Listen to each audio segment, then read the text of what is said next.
Hello, my dear students. Welcome to my class. I hope you all are amazing. So today we will be learning about subject-verb agreement. आज हम सीखेंगे subject और verb का agreement करना, right? So let's get started. सबसे पहले हमें पता होना चाहिए कि जो subject है, it could be a person, place, thing, idea. ठीक है, about which we are talking in the sentence. A verb is used to describe an action, state or occurrence. हमें सीखना है यहाँ पर कि subject क्या होता है. Subject means a name of a person, place, animal, thing. Nouns और pronouns दोनों ही subject हो सकते हैं जो कि कोई action कर रहे हैं, और verb कोई भी action जो हम करते हैं, जैसे कि लिखना, reading, writing, singing, ये सारे हमारे verbs हो गए. ठीक है. Every sentence has subject and suitable verb. Subjects and verbs must agree with one another in number. This is called subject-verb agreement. You can write down this definition in your notebook if you want to. They are washing the dishes in the kitchen. आपको पता है कि जो दिया है वो क्या है, singular, लेकिन इसके साथ जो verb लगी है वो है plural, that is are. The girls likes, और यहाँ पे girls क्या है, plural, लेकिन likes जो है वो होती है singular verb. मैं अभी आपको explain करती हूँ कि कैसे. आपको ये तो पता है कि is जो होता है वो singular subject के साथ लगता है, ये तो समझ में आ गया होगा, लेकिन मैं आपको ये बताना चाहती हूँ कि जब भी subject आपको plural होता है ना, when subject is plural, we don't put s or es with the verb. We don't put s or es with verb. इस चीज का हमें खास ख्याल रखना है. ठीक है, इसलिए यहाँ पर अगर आप देखेंगे गर्ल्स जो कि प्लूरल है, इसलिए हम इसके साथ s और es का यूज नहीं करेंगे. Now, if two singular nouns are joined by and refer to the same person, then the verb remains singular. My mentor and friend is Priya. तो हम यहाँ देखेंगे कि जो mentor भी एक ही person है और friend भी एक ही person है.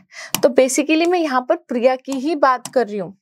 मैं यहाँ पर प्रिया की बात कैसे कर रही हूँ, क्योंकि जो प्रिया है ना वो मेरी mentor भी है और मेरी दोस्त भी है, लेकिन है तो एक ही person. That's why मैं यहाँ पर प्रिया लगाऊंगी और verb use करूंगी is. Both referring to Priya. Okay. If two singular nouns joined by and express one idea, the verb remains singular. Bread खाने की चीज होती है, butter खाने की चीज होता है, और ये दोनों किससे joined है, and से. लेकिन आपको पता है कि bread and butter collectively एक breakfast collectively होता है. So that's why the right answer is, यहाँ पर is लगेगा, क्यों? क्योंकि ये singular ही कहलाया जाएगा. ठीक है. If the singular subjects are preceded by each, every, अगर आप देखेंगे each, every, no one, everyone, इस तरीके के अगर आप words देखेंगे तो भी हमेशा जो आपकी verb होगी ना वो singular होगी. That's my third point.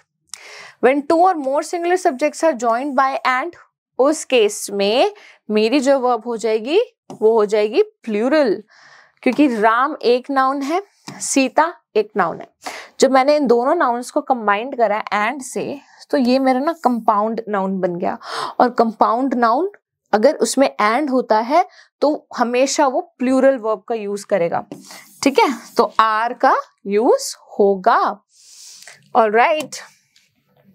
When the singular subjects are joined by either or, neither nor, तो उस केस में भी आपकी जो वर्ब होगी ना वो सिंगुलर होगी. क्यों? क्योंकि हम एक नाउन की बात कर रहे हैं. नाइदर रवि, ना तो रवि ना ही सीमा, कोई भी प्रेजेंट नहीं था, तो मतलब इनमें से कोई भी प्रेजेंट नहीं था, तो इनमें से मतलब कि एक की बात हो रही है, ना तो ये ना तो ये. आइदर श्याम और शिनी has broken. Either or में भी या तो इसने या तो इसने. So हम we are talking about one person at the time. तो इस केस में हम लगाएंगे singular verb. When a single noun is combined to a second noun using with or as well as, उस केस में आप यूज करोगे singular noun का. The teacher with all the children was present, and then अगर आप देखेंगे कि collective noun है, ग्रुप की बात करेंगे, तो उस केस में भी आप सिंगुलर ही वर्ब यूज करेंगे। जैसे कि हर्ड, हर्ड क्या होता है? एक ग्रुप, एक ग्रुप जिसमें काफी सारी शीप आ जाएंगी, लेकिन ग्रुप तो एक ही है, तो कलेक्टिवली वो सिंगुलर है, कलेक्टिवली सिंगुलर है, इसलिए हम यहाँ पे लगाएंगे singular verb. Alright, now let's do some questions. Use is or are to complete each sentences. It dash raining today. It के साथ हमेशा is लगेगा. The birds, plural है तो are. The old man,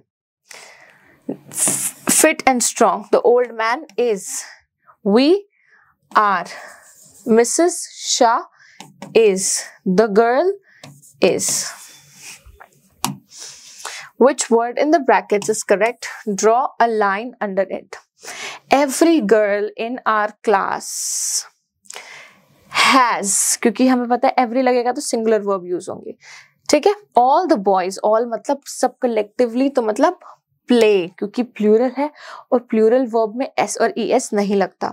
Vinita, हम यहाँ पे सिर्फ विनीता की बात कर रहे हैं, so is. These children, plural है तो are. Okay, question number 5 and 6. This is something that you have to do it by yourself. All right, now moving to this question.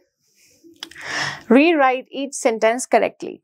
The boys was playing soccer. So अगर आप यहाँ पर देखेंगे the boys, because ये boys है, plural है, तो boys were playing soccer. Soccer एक तरीके की गेम होती है, ठीक है। Some children was, नहीं, some children were. मैं यहाँ पे सिर्फ आपको verb करेक्ट करके बताऊंगी with the reason. The dog, one dog की बात कर रहे हैं, तो dog was.